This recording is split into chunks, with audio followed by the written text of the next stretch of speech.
So in the lives of ELL students, there can be many cultural influences, cultural competence, and social emotional needs of these students in their lives of learning.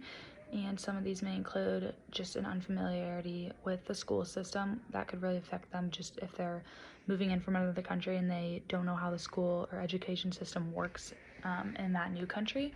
It could be really confusing and could be challenging just to understand where to go and what to do. Another thing that these ELL students may face is bullying or stereotyping by their peers or sometimes even school and faculty. Another thing is the communication barrier. This one's pretty obvious, but not only will it affect them in the classroom, but it could also affect the way they communicate with their teachers, the way their parents communicate with their teachers, and also just the family to admin or school communication in general will be affected. Also, if students are confused in the classroom with their content and curriculum, it can also lead to just frustration and lower self-esteem because they are confused about what's going on and are not picking up these concepts as easily as their peers may be. This will also affect their attitude and just motivation in general to learn literacy and these other subjects that they're learning. So teachers can provide emotional support, and that will be huge. And then they'll also provide academic support. They can do this by using differentiation strategies. They can speak really slowly. They can also incorporate cultures and languages of the students that are in that classroom, not just the primary language that's spoken. I think that's a big one also. They can also teach language through skills and more hands-on activities and not just everything being pen to paper. I think this will be huge in using that vocabulary by using their hands and being involved in activities will also help students pick up those concepts. Another thing is just by putting a huge emphasis on relationships and fostering that connection between student and teacher.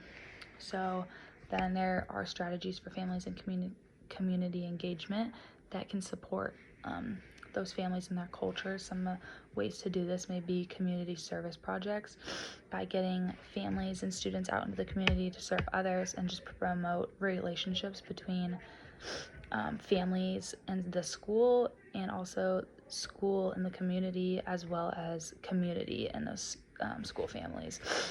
Another way to do this is by hosting family events at the school that just embrace culture and languages that are different from the primary one that's spoken at the school. I think this can be done through like a cultural potluck night, everyone bringing in either like a dish or an activity that is really important to their culture or their background. This will help not only families like get to know one another, their peers, or their like their children's classmates, but will also like get a deeper look into their background and the way that their culture is, and that's just something to be celebrated, so that's pretty cool. Ways that I can create an inclusive classroom environment is by having multiple languages represented. So if there's a bulletin board with like titles on it or like main like heading words, those words can be represented in multiple languages other than English or whatever the primary language is in that school. It's also important to have libraries that are stocked with diverse books, and also I think it's really important to set classroom rules in the beginning of the year that foster and really put an emphasis on like being kind, respectful, love, and just being inclusive of others and just everyone in the classroom.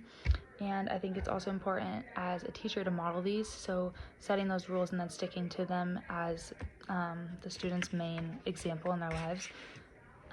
Lastly, the role that family and community practices have on students who are learning a new language, it's huge, and family and like community or people outside of the student's classroom experience play a huge role in their like language development, just because if they're not practicing the content and like the curriculum that they're using at school, it's going to be really hard to like advance that and keep it going.